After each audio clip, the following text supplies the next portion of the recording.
மின்னணு வாக்குப்பதிவு எந்திரங்களை தவறாக பயன்படுத்தி மோசடிகள் செய்து மீண்டும் ஆட்சிக்கு வர துடிக்கிறது பாஜக அரசு, பாஜக மற்றும் RSS கும்பல். இது இப்போது வெட்ட வெளிச்சமாகி இருக்கிறது. EVM தொடர்பான தொழில்நுட்பங்களில் வல்லுநர்களாக இருப்பவர்கள் இது குறித்து விரிவாக உண்மைகளை வெளிப்படுத்தி இருக்கிறார்கள்.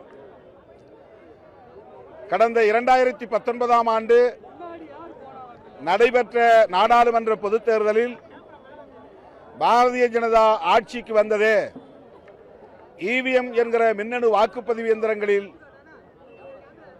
தில்லுமுள்ளு செய்துதான், மோசடி செய்துதான் என்று இன்றைக்கு பரவலாக அறிவியல் பூர்வமான தரவுகளோடு வல்லுநர்கள் கருத்துக்களை கூறி வருகின்றனர். வட இந்திய மாநிலங்களில் EVM கூடவே கூடாது, வேண்டவே வேண்டாம் என்று வலியுறுத்தி போராட்டங்கள் வலுப்பெற்று வருகின்றன. விவசாயிகளின் போராட்டம் ஒரு புறம் வலுவாக நடைபெறுகிறது என்றால், இன்னொரு புறம் ஜனநாயக சக்திகள் மின்னணு வாக்குப்பதிவு இயந்திரத்தை பயன்படுத்தவே கூடாது, மீண்டும் வாக்குச்சீட்டு முறைகளை நடைமுறைப்படுத்த வேண்டும் என்று வலியுறுத்தி போராட்டங்கள் ஆங்காங்கே நடைபெற்று வருகின்றன. பிரதமர் மோடி அவர்களை EVM பிரதமர் என்றே அவர்கள் அழைக்கிறார்கள். அந்த அடிப்படையில் கடந்த ஜனவரி 3ஆம் தேதி விடுதலை சிறுத்தைகள் கட்சியின் சார்பில் EVM கூடாது, ஒப்புகை சீட்டு இணைக்கப்பட்டால் EVM-ஐ பயன்படுத்தலாம், இல்லை என்றால் பழைய முறை வாக்குச்சீட்டு முறை மீண்டும் நடைமுறைக்கு வர வேண்டும் என்று வலியுறுத்தி ஆர்ப்பாட்டங்களை தமிழ்நாடு முழுவதும் நடத்தினோம். அதே கோரிக்கையை வலியுறுத்தி இரண்டாவது கட்டமாக இன்றைக்கு விடுதலை சிறுத்தைகள் கட்சியின் சார்பில் 38 மாவட்டங்களிலும் மாவட்ட தலைநகரங்களில் மாபெரும் கண்டன ஆர்ப்பாட்டங்கள் நடைபெறுகின்றன.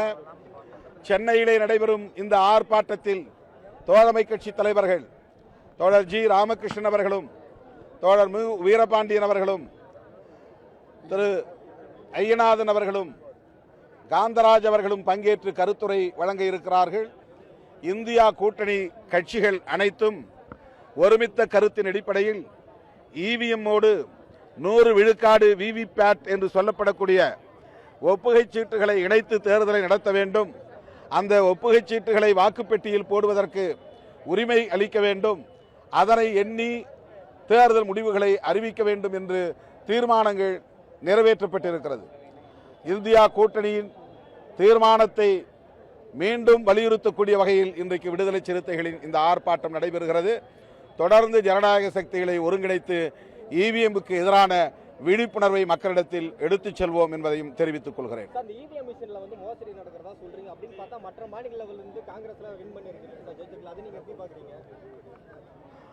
100 விழுக்காடு அப்படி அவர்கள் செய்ய முடியாது. அப்படி செய்தால் அவர்கள் அம்பலப்பட்டு விடுவார்கள்.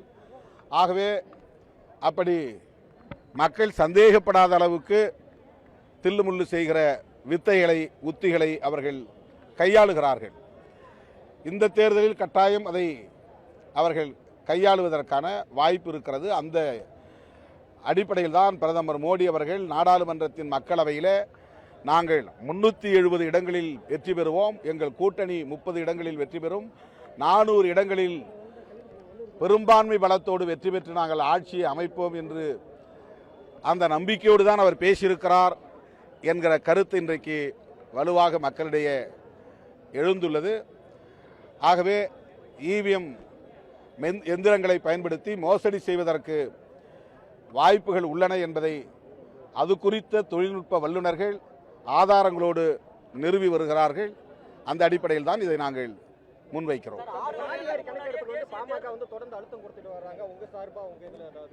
அதில் தமிழ்நாடு அரசு உடன்பாடு உண்டு என்பதை தெளிவுபடுத்தியிருக்கிறது. அவர்கள் அரசியலுக்காக, வாக்கு வங்கி அரசியலுக்காக தமிழ்நாடு அரசு ஒப்புக்கொண்ட உடன்பட்ட அதே செய்தியை ஏதோ தமிழ்நாடு அரசோ அல்லது திமுக கூட்டணி கட்சிகளோ அந்த கருத்தில் மாறுபட்ட கருத்தை கொண்டிருப்பது போன்ற ஒரு தோற்றத்தை உருவாக்குவதற்கு அவர்கள் முயற்சிக்கிறார்கள். ஜாதிவாரி கணக்கெடுப்பு கோரிக்கையை பாமக மட்டும்தான் எழுப்புகிறது என்பதை போன்ற ஒரு தோற்றத்தை உருவாக்குகிற முயற்சி அது முழுக்க முழுக்க தேர்தல் அரசியலுக்கான உத்தி. தொகுதி பங்கீடு பேச்சுவார்த்தை எந்த நிலைமையில இருக்கு? ஏதாவது முன்னேற்றம் இருக்கா? நீங்க 3 தொகுதி 4 தொகுதி கேட்டீங்க. அடுத்த கட்ட பேச்சுவார்த்தையில் அனைத்தையும் நாங்கள் சுமூகமான முறையில் முடிவு செய்வோம். திமுக கூட்டணியில் எந்த சலசலப்பும் இல்லை. ஏற்கனவே கூட்டணியாக இருக்கிற ஒரு கூட்டணி இதுதான். தமிழ்நாட்டில் திமுக தலைமையில் தான் கூட்டணி இருக்கிறது. அதிமுக இன்னும் கூட்டணியை உருவாக்கவில்லை, பாஜக இன்னும் கூட்டணியை உருவாக்கவில்லை. கூட்டணி என்பது கட்டுக்கோப்பாக திமுக தலைமையிலான கூட்டணி தான் இயங்கிக் கொண்டிருக்கிறது.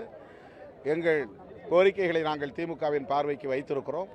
அவர்கள் முடிவு செய்து எங்களை மீண்டும் அழைப்பார்கள். அப்போது இறுதி முடிவை நாங்கள் எடுப்போம். பொது தொகுதி கேட்கறதுல என்னமோ உறுதியா இருக்கீங்க. ஒரு மூன்றாவதா ஒரு நபர் ஒரு புதுமுகத்தை இறக்குறதுக்கான திட்டம் இருக்குங்கிற செய்திகள் வந்துட்டு இருக்காது.